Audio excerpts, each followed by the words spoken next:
Hello, I'm Richard Long, Executive Director of the Learning First Alliance. The Learning First Alliance is a partnership of leading education organizations representing more than 10 million members dedicated to improving student learning in America's public schools.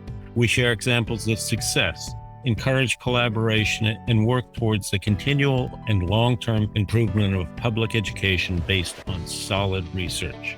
Today, as part of our Public Schools Week celebrations, February 21 through 25, 2022, we have as our guest Alma Lopez. She is the National School Counselor of the Year of the American School Counselors Association. And Alma is with us today from Central Valley, California, where she works at Livingston Middle School, which is a Title I school in the Central Valley that is made up of Hispanics and others. She went to Fresno State, where she has a BA in psychology and an MA and her credential in school counseling. And Alma, it is just wonderful to have you here. But first off, what brought you to being a counselor? Well, what brought me to being a counselor was just always wanting to work with young people. Every career that I have had has been working with young people. So when I went to college, I started working an after-school program with students, and I just really enjoyed being able to interact with kids every day. And while I was getting my graduate degree, I had an opportunity to work for Child Protective Services, and I learned a lot in that job.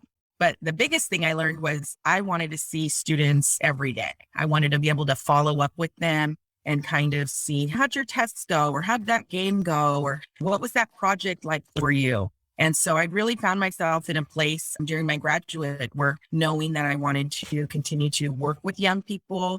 I really believe that that's where we're able to make a difference. And for myself, I had people in my own life during my educational journey that made that difference for me. And so I really wanted to be able to do the same. I remember working in schools as a community counselor, and this idea of being able to just say hello to a student every day, it just goes a long way to making a difference. What do you find most rewarding? I try to greet my students every morning. I've got some green pom-poms. That's one of our school colors. And so I try and stand at the gate and greet them each day. And in the beginning, some of my middle school students would just look at me, some of them half tired, and some of them just thinking I was weird for standing there with pom-poms.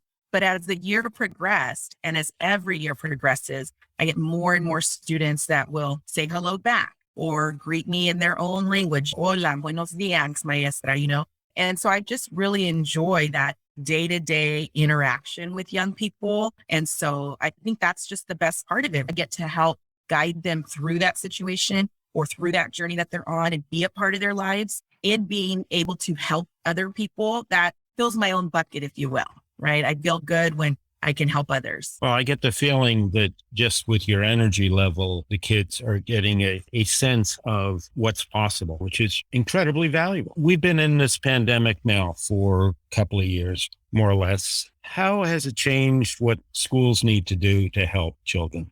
We knew that there were some challenges that we were facing, some of it specific to mental health challenges for young people and for adults. And we also learned what was going on academically for our young people and the challenges that they were having being at grade level and being able to meet those academic goals that the system has in place for them to be able to graduate from one grade level to the next, to transition from place to place. And so when the pandemic hit, we really started to notice some discrepancies, some communities that were able to continue to thrive and move forward, and some communities who were not.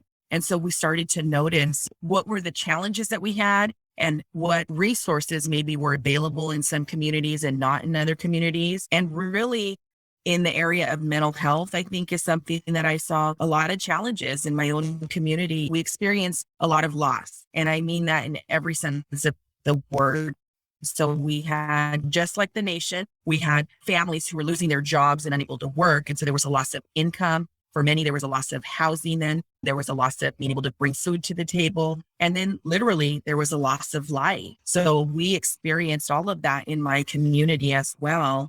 And had to figure out and come together as a school family to help our students through these difficult situations, when many of us as well, adults in the school building, we're also experiencing this collective trauma, if you will, right? We're all going through this pandemic together. And therefore, we had staff members who also struggled, right? Maybe they had a husband who lost their job. And so all of a sudden, the income in that household was cut in half. Or maybe they had someone in their family that died from COVID or from life. And so we were also, as the adults in the building, going through some difficult times as well. It became really important to come together as a school family, as a community, to help our young people, but also to help one another and support one another through this time. As a school counselor, what was your role? Were you everybody's grandmother, everybody's therapist, friend? How did you negotiate that? We were a lot of things for sure. And I think that was true for all of the stakeholders in the building. Teachers have always played every role, right? They teach, but at times they were the nurse, at times they were the parent, at times they were counseling students, everything, right? And so now, as we're in the pandemic, everybody's role is many hats, and especially in a small community, that becomes even more visible. So absolutely, we played the role that everybody needed us to. And so in some cases, it was helping a young person or a teacher through the grieving process. And so that counseling that we are trained in was very much a part of the job.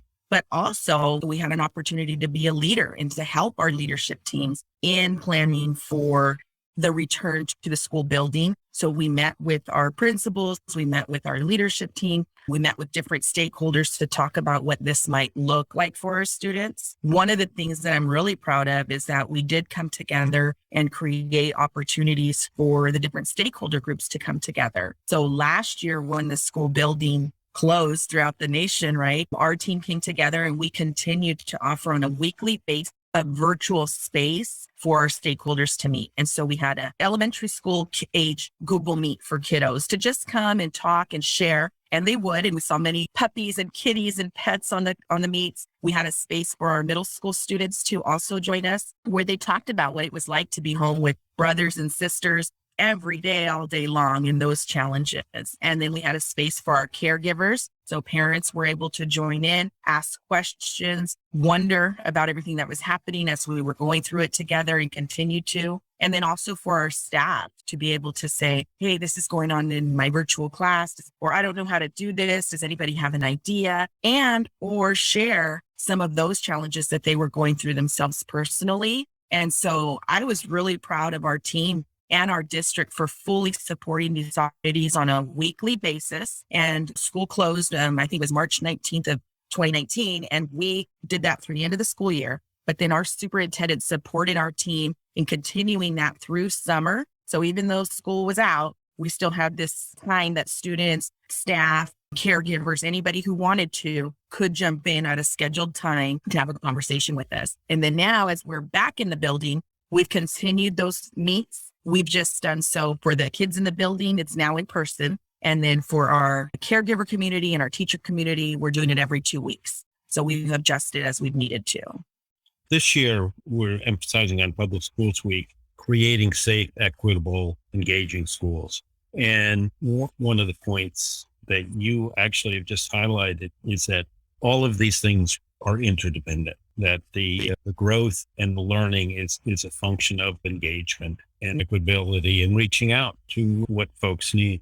To kind of go in another direction, the first part of the pandemic, people say, oh, teachers work really hard. Obviously, they were now homeschooling a lot of kids with online. And now schools seem to become a political football. How is this whiplash being felt in your community? Sure. That's a really good question. In my community, it is a high needs community. And so definitely some of the resources and supports that have been put in place, funding, for example, have made their way to our district and we have benefited. So for example, the digital divide, right? That was a challenge in many communities that we saw come to light, especially during the school closure. We already had devices in most kids' hands, but we were able to benefit from those additional funding to be able to provide our students with the device that was needed, whether it was the Chromebook or the laptop or the Wi-Fi. We also have been able to hold clinics where our adults were able to come in for COVID vaccines and testing as needed on our sites. And we're currently working to try and get the clinics up and running on our school buildings for those parents who are interested in having their children to be able to get that vaccine as well. Some of the other issues, the conversations that are happening at the state and national level, as far as supporting mental health professionals in a school building, I'm really excited about the opportunity that those conversations might bring in additional resources to help us better serve our entire school community. Because like you mentioned, Richard, right, it's all of us in this together. So there's definitely a need for our students, and that's first. But equally as important are those adults in the school buildings who are also providing services to students and to families to ensure that they are well. Another kind of funding that came through was supporting our staff. And so I'm really excited. In our district, the year before the pandemic had started a in-person health and wellness fair. And so when the school closure occurred, we just talked about how do we do it virtually. And we had this virtual fair where we provided 8 or 9 different people from I Am Yoga and people from breathing and mindfulness, folks from our own insurance that were able to help us connect to mental health services, Care Solace, our own insurance companies. We used our nutritionists to provide information on how do we stay healthy during the pandemic, what kind of meals to eat, how to prepare quick and easy meals. We used our PE teacher to help teach us what were some things laying around the house, like a water bottle, to do some exercise and keep us physically fit so that we could be mentally fit. And this year, now we're back in the building, and our district has continued to want to enhance and support that. And so this year we're continuing. We have yoga every Monday for any staff member that's interested in participating so that they can be well, so that they can better serve our young people, our students, right? That's the key. And so we're finding a lot of success in that. There's all these political things that are going on, but our district has been able to take the funding that has come from some of those conversations and really do some great things for our community that I think are going to make a difference. Well, it strikes me that your outreach efforts, your engagement efforts are built into your DNA, which means that a political firestorm is not going to find tinder there to explode. Yeah, I agree. I think that we know those things are happening, and it's important for all of us to remain informed, right? And so students, they learn about some of those things that are occurring. I know our students watch like the CNN 10 Kids News. And so they're learning on a developmentally appropriate manner what is going on. Then they're in with a teacher, right, who can help guide those discussions and have critical thinking about those topics with our young people. And then as the adults in the building, we are always trying to say, okay, we hear all of these things happening, but how does it impact us here? And what do we need to do, right? And so when we can take some of what's occurring at the larger level and make things happen locally that are positive and beneficial, that's what we want to take from it. So I think that it hasn't negatively impacted us. We're having the conversations with all stakeholders because what's going on in the nation politically impacts us all. So as things have occurred, our students are informed, our teachers come together, our school comes together, we have the conversations, and then we say, okay, what do we need to do here and now to help our young people and ourselves? It sounds like you've also built a culture of having difficult conversations. Yes. How do you do that? How do you do that?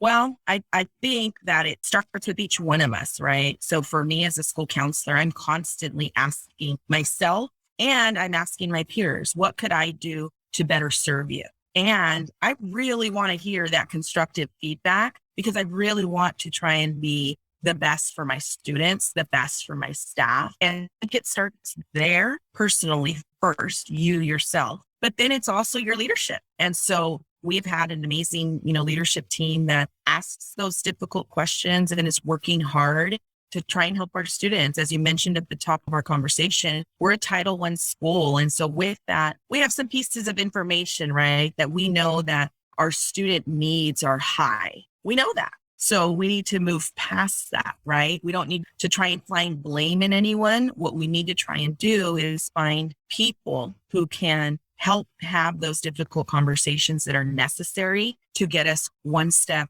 further, move in the right direction to help our students move forward and become successful adults. And so I really think it's a belief system, it's a mindset system, and it's trust as an organization in one another, right? We're not trying to hurt anybody. We're not trying for anybody to take anything super personal. But when we're dealing with the lives of young people, it is personal. We want them to be okay because they will be the future teacher, the future doctor, the future mechanic, lawyer, all of those professions. And so there is a little bit of a vested interest to see young people be successful. And it's our obligation, those of us that signed up especially, to be in a school building as a teacher, as a principal, as a paraprofessional, to help our young people through any challenge that might come up for them.